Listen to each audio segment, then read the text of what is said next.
Before you dive into another relationship, this video will help you save a lot of time and a lot of pain because most relationships fail, and most relationships that you have had that failed, it's not because of them, it's because of you. Because you attract who you are. So, for example, if you're a happy person with a lot of just a good life, you're gonna attract that same person, right? If you are an insecure person, you're gonna attract more insecurity. Okay.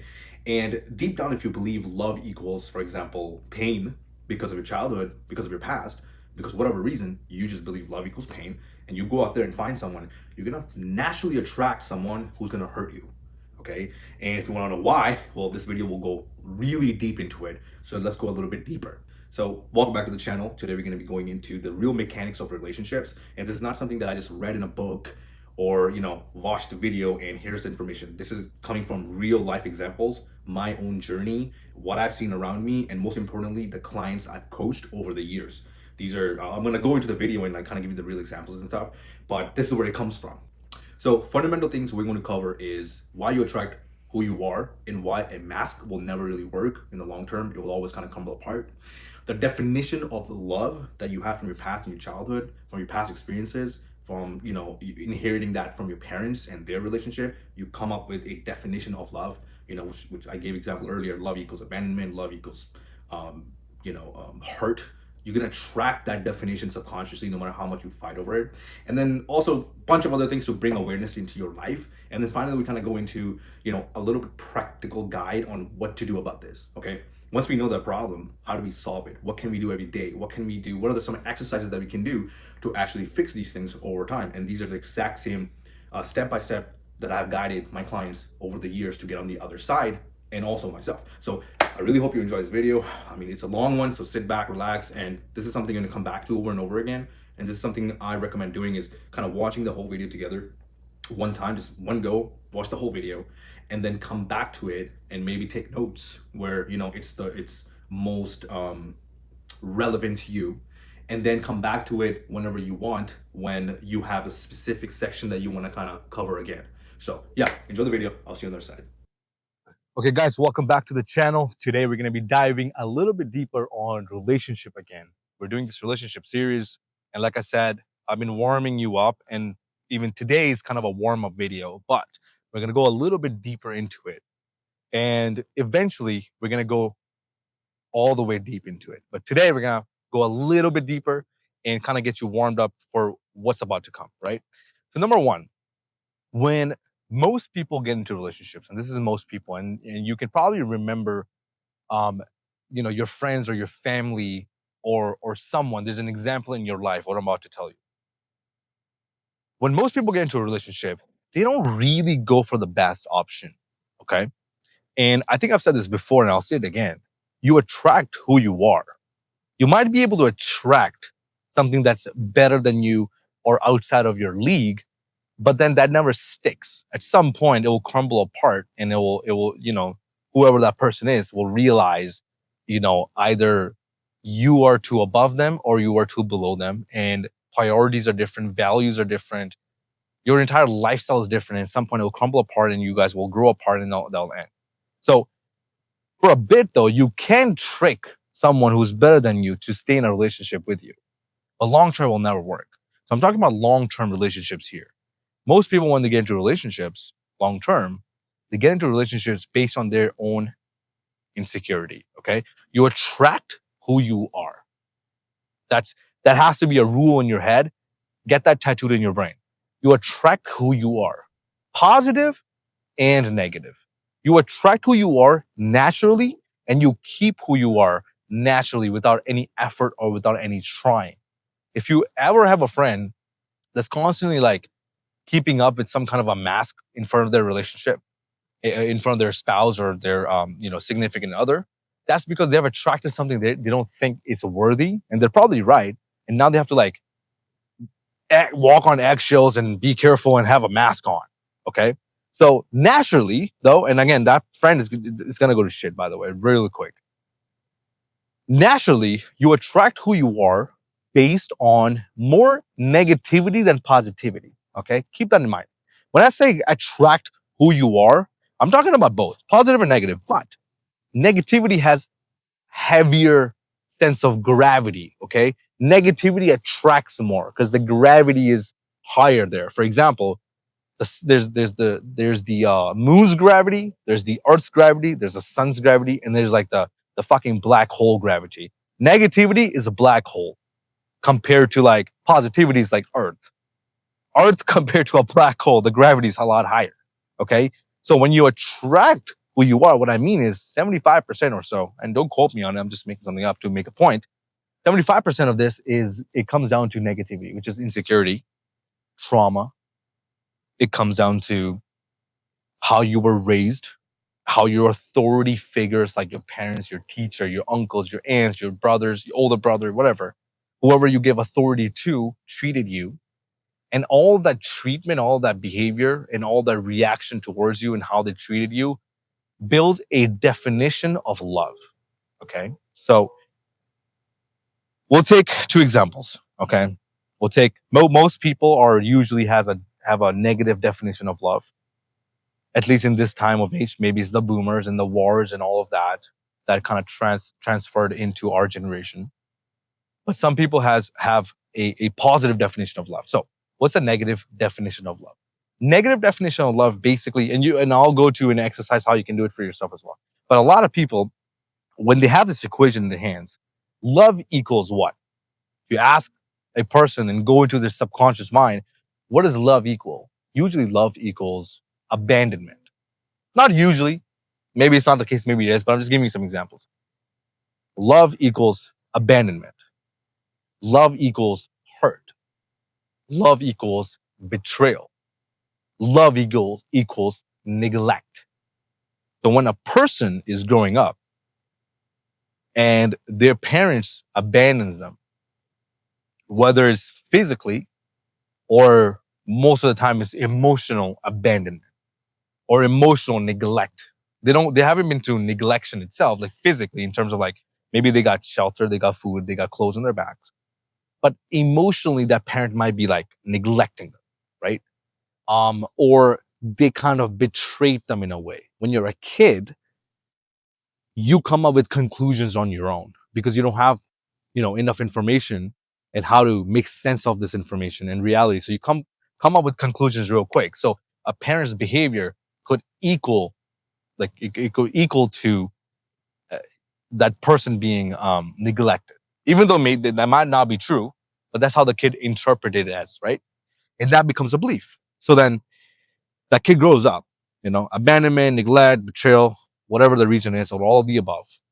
And what they look for in a relationship as an adult is whatever is familiar to them the most. This is very important. All of us, even if you ask a person who's in a bad relationship, hey, what do you want? They'll give you like this beautiful, amazing dream of a relationship. But if they look at their like last few relationships in the relationship they're in right now, you ask them like, hey, that's not even close to what you want, right? You're describing this beautiful dream, but every relationship you've had and the relationship you're in right now is not even close to this because there's subconscious mind and there's conscious mind. Subconsciously, the subconscious mind always wins. So subconsciously, what they want is whatever is familiar to them, the closest thing to the definition of love. Okay. And the definition of love came from their childhood, right? So then they go around dating these people who they don't really want consciously, subconsciously, they do want them. And what's going to win? Subconscious mind is 90% of your brain. Conscious mind is only 10%, right? So what's going to win? Whatever you want subconsciously is going to win every time. And it's not even like consciously they know. Like some people consciously fucking know that this relationship is shit. Every relationship I've ever had is shit. And this includes me. I've dated most girls without dads for some reason. Every time I had some chick, the dad, even to up to my last relationship, the dad was in the picture, but the dad was, he was in the picture, but barely, right? He was just kind of gone. He was just completely like, he kind of withdrawn from life and he withdrawn from their family and their decision. The mom ran the house basically. And the girl before that, the mom died. The girl before that, the mom was, the girl before that, the dad died. The girl before that I dated, the dad was she never even met him, or met him like when she was 2 and then he kind of bounced. I'd never heard anything about the dad from her. And then the girl before that I seriously dated, by the way, these are serious relationships. And the first girl I dated before that was divorced, right? The dad divorced the mom. And it's like always been like single parent, single moms, right? That's what I was attracting. Um, but I want to go into my story so much, but a person, I mean, most people's relationship basically comes down to their definition of love. Subconsciously, you have a definition of love that comes from your childhood and how you were treated as a as a child, and how your parents treated each other, how they treated you, and if they were accepting or not, or were they judgmental, or were they criticizing? And when you were vulnerable with them, did they like reject you? Were they there emotionally? Did they ask you how was your day, or then they didn't give a fuck about that, or they just gave you the food and your clothes on your back and that was it, right? All those things define the definition of love. And then when you grow older, you look for the not the best love that you want consciously again. It's more whatever is closest to that, the familiarity of love, the familiarity of love. Okay, and I'll go into it a little bit more. So the reason why we do that, right? Consciously, you want something that's beautiful and amazing, but subconsciously, you're only attracted to, you only feel love and like this intense emotion for someone who is closest to the definition of your love, even though that definition might be negative, that might be hurtful, and it will never serve you in the long term. But that's what you go for. And the reason why is we're we're creatures of habits, right? We're creatures of habits, and your brain was not built and does not want you to be successful. Let's get that out of the way. Your mind, this 10,000-year-old mind, doesn't want you to be successful or you to be fucking happy. It wants you to survive, and then it wants you to pass your genes on. That's it. And your brain goes, well, we're not going to go into this unknown territory, even though happiness lies there, even though consciously you want that, because consciously you understand that this is not good for me. I want to be over there. But your subconscious mind doesn't give a fuck about what you want consciously, your happiness, or any of that shit. It will always go back to whatever is familiar to you, because thus far, this has worked. We have survived this far. So let's stick to what we know. Let's stay in it's called a comfort zone, right? Like that's what a comfort zone is in anything in life, right? If you want to go work out, your brain goes, no, we were fine eating junk food. Let's just stick to that behavior because we're a creature of habits, right? We're creatures of habit. You want a better partner? No. Let's stick to what we know. This has worked. We know this. This is known. This is familiar. Unknown might mean death. We cannot go that way. So it keeps you in this like, comfort zone, even though it's ruining your life. But that's how our brain really works. We want to stick to what's familiar. Even that definition of love, that behavior, those people, whatever you do day to day might be ruining your life and actually keeping, getting you into an early grave. So that's why most of our relationships are shit, and most of us fall for the wrong people and stay there and stick to it. Or even when we get out of that relationship, you've probably seen this within yourself. I've seen it within myself, and even with your friends and family. Even when they get out of that relationship, they somehow replace exactly the same person, but that looks different. You know, if you ever seen some guy or a girl date a drug dealer, and then they're like, yeah, that he was abusive and he was a drug dealer and he did this to me, he did that to me, and I got out of it, right? What are most people's reaction to her? Like, what is like her friends say to her? Oh yeah, babe, go for it. Let's go find someone better. And then she finds the same guy that looks different. Another drug dealer, another abusive person. So whenever a person, because I have a lot of female friends, so whenever female friends come up to me and tell me like, "Well, I'm leaving this relationship," I'm like, "You're leaving this relationship, but you're not leaving that that relationship. You're leaving this relationship to replace it with another relationship that's exactly that relationship. And whenever I talk to them about, or even guys, man, like I talk to them about, like, you need to change who you are, become better because you attract who you are. Of course, they don't want to take any responsibility for that.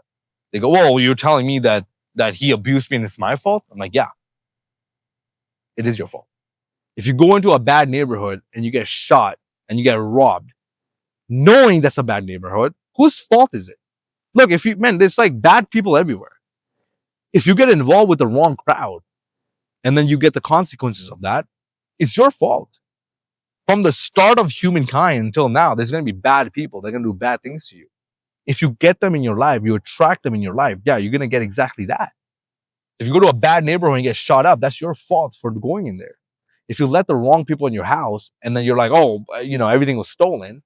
Well, yeah, no shit. It is your fault.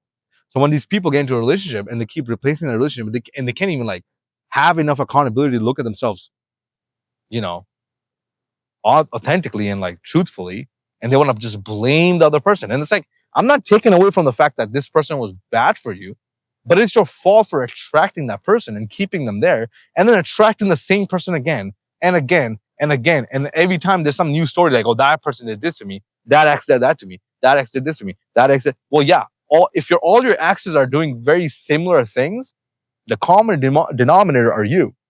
And at that point, you have to look at yourself and change it. Now, we're gonna go into kind of we already went into like what happens and why it happens, and I'm sure you kind of get the point now. But we're gonna kind of go into, if you're like the top 1% who actually wants to take accountability and ownership and change this, and look at yourself very authentically and truthfully, and you know do an audit, do a scan, and find all the awareness that we just talked about today within yourself, and you want to get out of this, because once you're like, okay, well, this is all my fault. Let me get out of this. We're gonna dive into that in the next section. Now, before we bounce into what to do about this and how to see it in yourself and what to do about it after that and kind of get out of this situation, I want to say one last thing. When I say subconscious and conscious mind, I want to emphasize that you cannot win this war. We want to align your conscious mind to your subconscious mind. Okay, that's our ultimate goal. Okay, but when I say that, you cannot really win this war in terms of conscious, subconscious mind. You have to align your conscious mind with your conscious mind. You have to align your subconscious mind with your conscious mind for you to get what you want ultimately.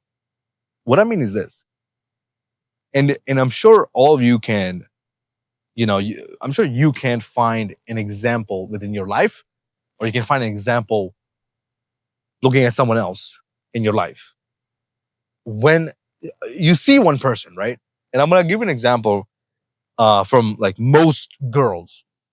When you see a person that's too good, too amazing, too nice, stable, has a career, is in shape, emotionally regulated, he's at peace, he wants to have fun and enjoy life. Guess what happens? You get bored. You get bored, or you've seen one of your friends, like that girl or guy is perfect, and they don't want to do that anymore. Like, yeah, it's too bland. It's too boring.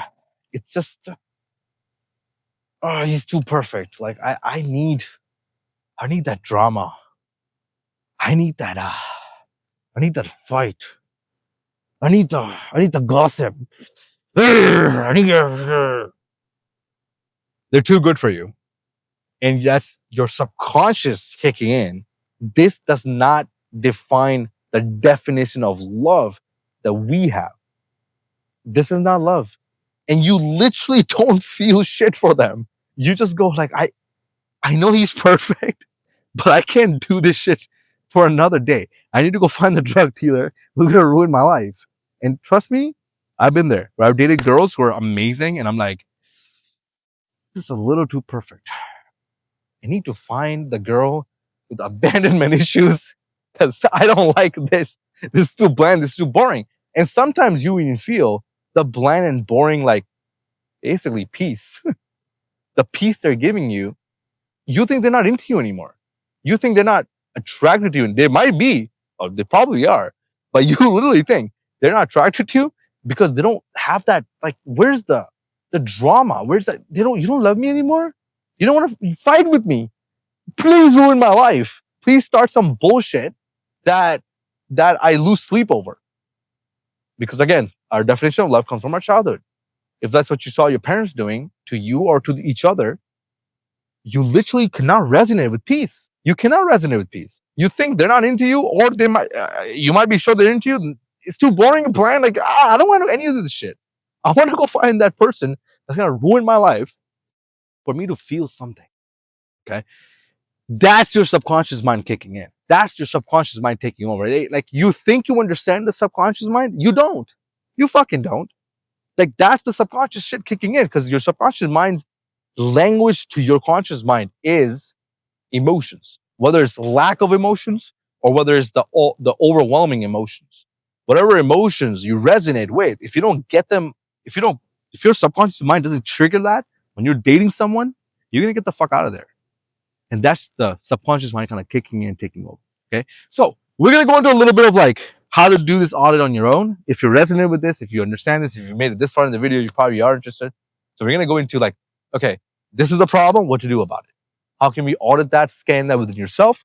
How do we change these beliefs? How do we let go of this so we can be happier and more peaceful? And also we can date who we want consciously and not have the subconscious mind take over all the time and ruin our lives all the time. Because again, one last thing, actually, now that I'm talking about it, look at your life and look at the patterns in your life.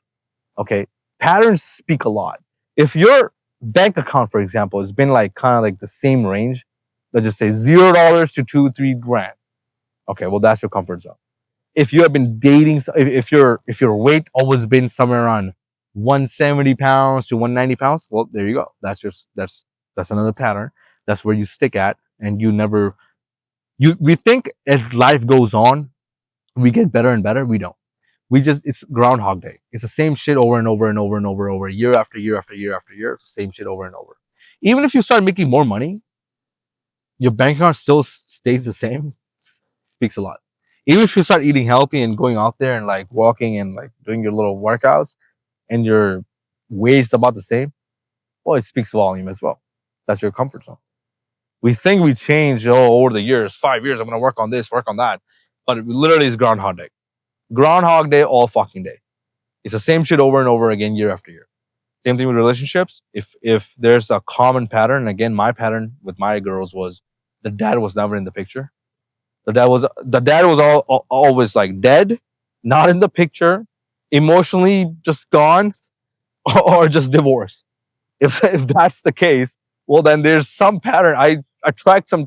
I want to I want to fight this because I'm like, how can like random chicks I meet are all the same chicks?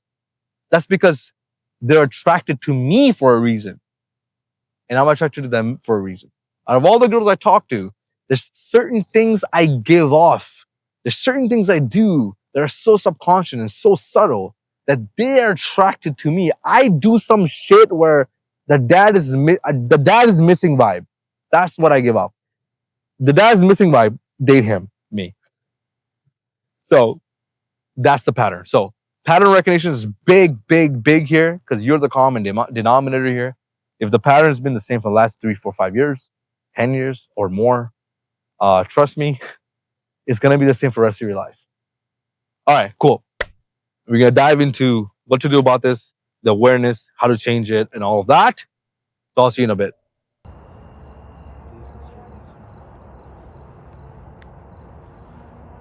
So in order for you to have that awareness, we have to do a couple of things. Number one, you have to start looking into patterns that I talked about earlier. Okay. The more patterns in the last few years that you can capture and kind of see obviously you're the common denominator, but if you can see the different things that are happening in different times, but it's kind of the same story over and over again, you will see the patterns. And what I want you to do is capture that down and start writing it down. Okay. That's one of them. The other thing I want to talk about is the beliefs and the stories. You understand this?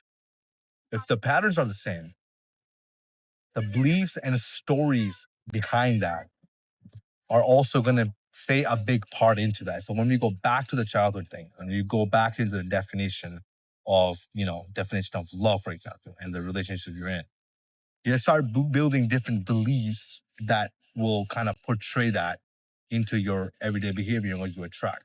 And then the stories are kind of like, if you want to look at a belief, right? A belief is basically like a tabletop, okay? And the tabletop has four different legs. That belief is the tabletop and the different stories behind that, how you see it. The stories might be different, right? If you go back into it and people who are involved in the story, you ask them, like, what was the story? They might have a different, perception of it. But your perception of that story is building in as a leg on a tabletop. Okay. So different stories are supporting the tabletop, which is a belief. Now, if it's serving you, you keep it. If it's not serving you, then you have to start dismantling the table, the legs and the stories and the perception of it. So the beliefs will fall apart. Okay. That's like an analogy you can kind of look at it. How to challenge your beliefs and how to kind of like start understanding why your behavior is in a certain way. Okay. Um, Stories and beliefs are kind of tied together, right? So the more stories you can start thinking of and remembering and kind of rethinking the perception of it, the better you have chances of challenging the beliefs that are not serving you anymore, and then start to, you can never take a belief out. You can challenge it and then replace it with a different one. Because when the perception of the story that you challenge, when you go back into it and start rethinking everything, when the perception of the story changes, guess what happens? You start challenging those beliefs. When you challenge a belief, it doesn't get removed. You have to replace it with a new one. Okay. So those are two things. Number one, conclusion, right? We're gonna dive into kind of like the actual practical part of it. But the conclusion is this: number one, start to look at the patterns. Okay, the more patterns you can look at, the more patterns you can kind of see in the last few years. The earlier you go, the better, and start writing everything down. The more data we'll have in order to then kind of change that, change ourselves in a way.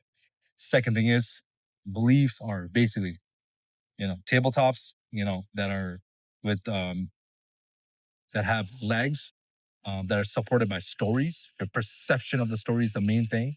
And then another thing is your references, right? Which is kind of the same thing. Stories, references, reference experiences, your perception of everything. It's kind of all the same shit.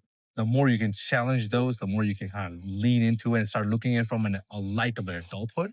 Because when you're a kid, you come up with story happens, your perception of it is completely off because you're a child and you don't have, you have a limited knowledge and limited perception of reality. So you come up with conclusions that necessarily are not real, right?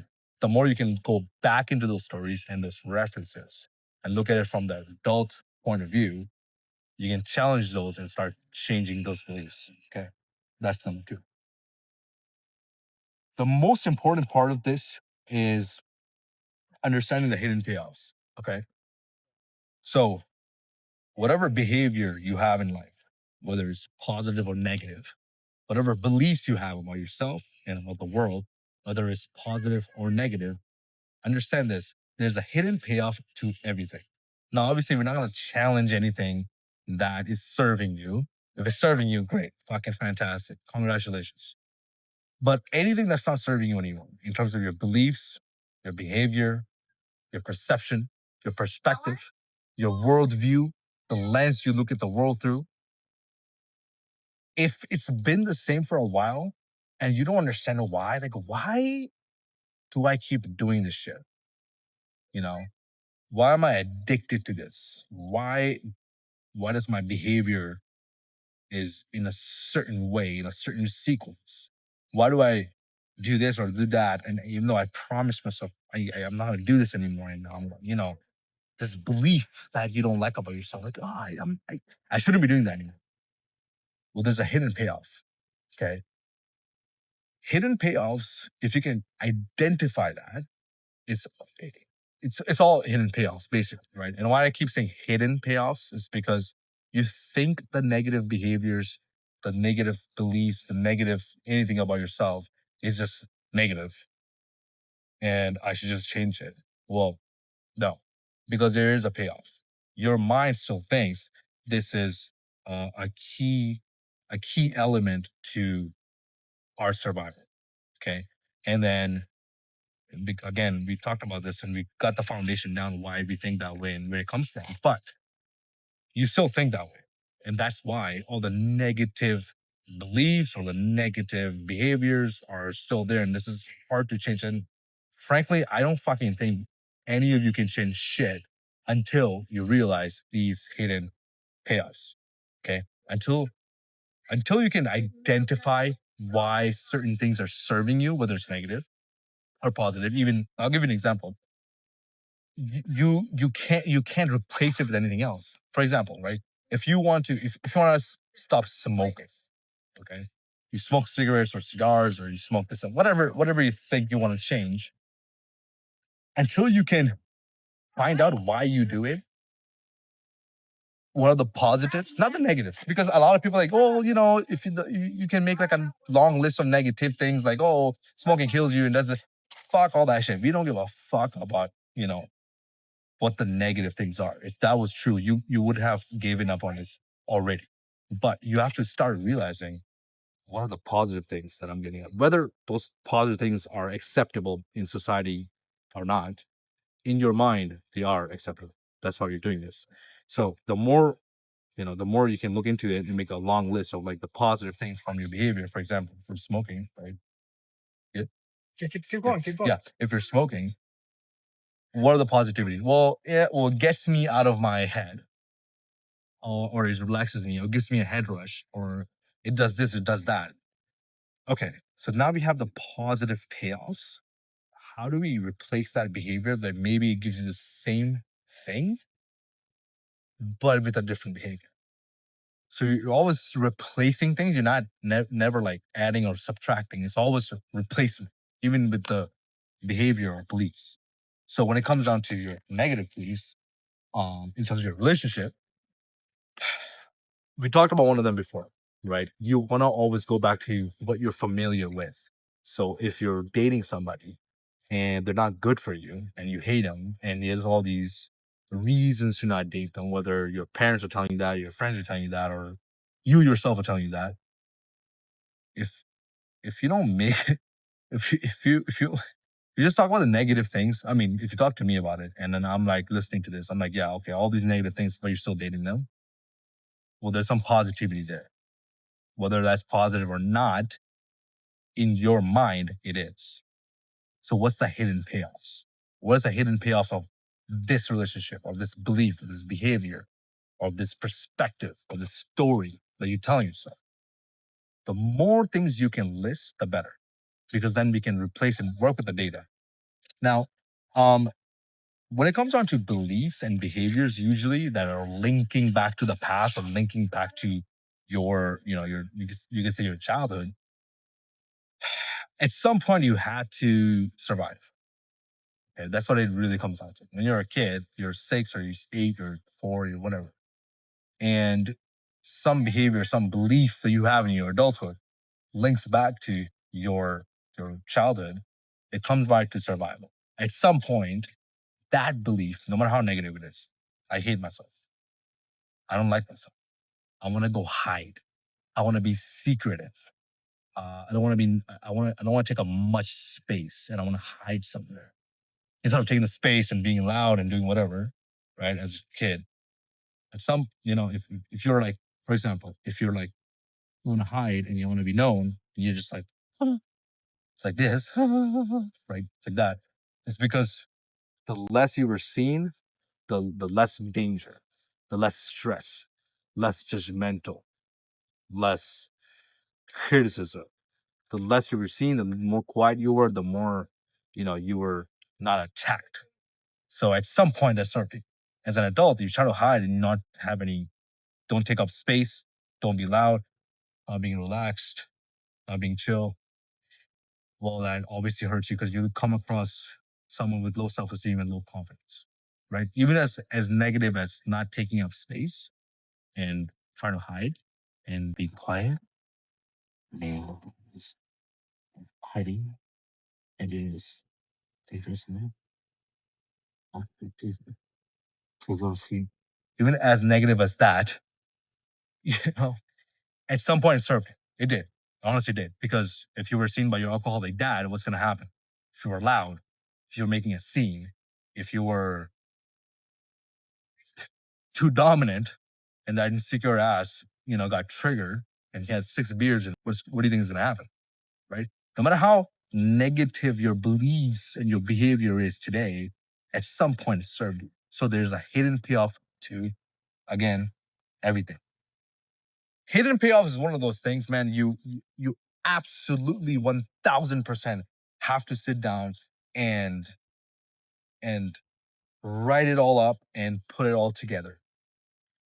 Until you figure out the hidden payoffs, and this is why most people can never change their beliefs, their stories, their behaviors, is because they don't do this. Hidden payoff. It's huge. At some point, everything you do, behavior wise, belief wise, everything you do was serving you. Not anymore, but it was serving you at some point. Okay. So hidden payoff, hidden payoff, hidden payoff, hidden payoff, hidden payoff. Biggest thing ever. Now, practically, how do we do this practically? Number one, since we're talking about relationships, and again, you can do the same thing, same series of actions, same concept, same everything to anything in your life, whatever you want to try to change, whatever you're trying to get better, behavior, beliefs in any realm, money wise, health wise, relationship wise, happiness wise, whatever the fuck it is, you can do the same thing ever in everything. Okay. In terms of relationship, what are we doing? We're gonna define what equals love. Love equals what? Whatever comes to mind, write it the fuck down. Whatever comes to mind. Okay. Love equals love equals awesome, comfort, niceness, acceptance, judgment. It comes down to criticism. It comes down to abandonment. It comes whatever. Negative, positive, we don't give a fuck. Brain dump. Love equals what? Keep running, keep running, keep running. Spend a week, every day, 15 minutes on it. Love equals what? Love equals what? Those are the beliefs you have around relationships and love. Once you have that data, now you can kind of let's just say love equals excitement, and at the same time, love equals abandonment. Okay. So we're going to dive into both of those things. But negative, again, has more gravity than positive. So love equals abandonment. Let's just say you write that down, right? Okay. Well, if love, and by the way, this is one of my beliefs too. Love equals abandonment. Let's think back to, again, what stories and references that holds that beliefs like a tabletop. Go back into it. Well, why does it? And again, you don't have to psych yourself out. Whatever comes to mind. Okay. Whatever comes to mind is usually the right answer, by the way. Love equals abandonment. Why? Well, I remember one time I was crying and my mom didn't give me the attention and she just left. She left for work, but in my mind she left because I'm 4, because I'm a dumbass, right? I'm 4. She left for work. I'm thinking I'm crying. She left me because she didn't give me no fucking explanation, right? So love equals abandonment. Now, is that true? Some cases it is actually true. Some cases your parents did abandon you, but sometimes it's a perception of our childhood. We're kids. We don't know any better, so we think they left because of us. I remember I read a book one time, and it said that the kid believed that the parents got divorced because he didn't do his homework. He believed that until his adulthood. Like, how fucking ridiculous is that? Because we're kids. We don't know any better. We have a very limited perception of reality, and we come up with conclusions pretty quickly. And I say I think I made a video on this or not. I can't remember. But when there's no communication, there's still communication. It's called miscommunication. Because when you don't communicate certain things, the other person that's sitting there, they fill in the gap themselves with their assumption, their reality, their life, their who the fuck knows how they're filling those blanks. But when you don't talk and you just don't say anything, it's a silence. Whatever the blanks are, they fill that blank in. And 9 out of 10 times they're wrong. And that based on their most of the time emotions in real time, basically. But we're going back into it. Why does love equals abandonment? Why? Question that come up, whatever the story that comes into mind right away, that's gold. Write it all down. Write down everything you know about love, like all the negative things you put down. Love equals negative, negative, positive, negative. Whatever those negative words are, whatever the negative stories are, love equals. One time I was a kid and this happened, that happened. That's what love equals. Whatever the fuck you come up with, write it all down. Question everything. Remember every reference, every story, everything about it. And once you start writing everything, you might realize that you might be wrong about a lot of different things. And I know you're like, oh, you're just writing stuff down. No, you're actively, actively challenging your beliefs subconsciously. And the faster, the more you can do this, not faster, actually, I should go back to it. The more frequent you can do it, the more things will come up, the more you can challenge, and the more you can start to rewire. Now, back to the payoffs. Love equals X, write down the stories, the references, anything and everything that comes to mind. Write it all down. Writing down is very important. Next thing you want to do once you have it all in front of you, and there's an exercise you do over the next 2 weeks, every day, 15, 10 minutes, right? You do this, and again, every day builds momentum. And even if you do it for 10, 15 minutes a day, when you go to sleep, more ideas will come to you and more things will come to you throughout your day. 2 weeks will bring up, you will have this momentum and it will come up with a lot of different things as well. Subconsciously, when you focus on something for 10, 15 minutes, it would actually like activate your subconscious mind to bring up more information the next time you do it. So you write it all down and then you come up with the payoffs. Okay, how is love equals abandonment paying me off? One of the ways is this. If you believe that love equals abandonment, even though you have gone back to the stories and references and and you've realized that maybe it's not particularly true because I was a kid and I don't know anything better. But why am I still believing this? Is because it's paying me off. Okay, well, how's it paying me off? It's keeping me protected. If I believe love equals abandonment, I can come up with certain ways to protect myself before I do get abandoned. But the paradox of life is this. If you believe that you're going to get abandoned and you have precautions around, I'm going to protect myself and not get abandoned, and I'm going to choose someone who wouldn't abandon me, you get abandoned. Or you drive the other person to abandon you. Whatever you fear and you focus on your fear, that actually comes true. So fearing fear and trying to protect yourself from the point of view of fear actually brings you closer to that reality. Another video where we'll talk about a little bit more about fear and how like the more you fear, the more of those things will come true. Okay. I'm not gonna go into it right now. I'd love to, but I don't want to go into it. Hidden payoffs. The more you can write down, why am I still believing this? What's the hidden payoff? Because everything and anything in your life right now, whether it's positive or negative, you really want it. You really fucking want it. Even if it's all the negative things that are in your fucking life right now, you want it. There's a hidden payoff because you wouldn't be doing it otherwise. There's some survival instinct in there. There's some comfort shit in there. There's like keeping you from the danger, keeping you fear. Your mind is fucking with you and keeping you away from all the success and things you actually want because hidden payoffs. And the more you can, the more you can like identify those, the faster you can get the fuck out of it. That's basically my point. So you write down again, love equals abandonment. If that's one of your answers, why do I still have this belief? There's a hidden payoff. The hidden payoff could be when you were a kid, it served you, it kept you, protected and alive. It doesn't serve you anymore, but your brain thinks that. That's why we want to go back, challenge that, change that. There's no payoff anymore. You're not a kid anymore. You're an adult. And then challenge that belief and then finally replace it. Now, I've given you kind of everything you need to know at this point. And those are the practical ways you can do that. Again, there's a letting go part to it. This is a series. So at some point I'm gonna dive into the practical way of letting go. Like the whole video is just gonna be practical steps.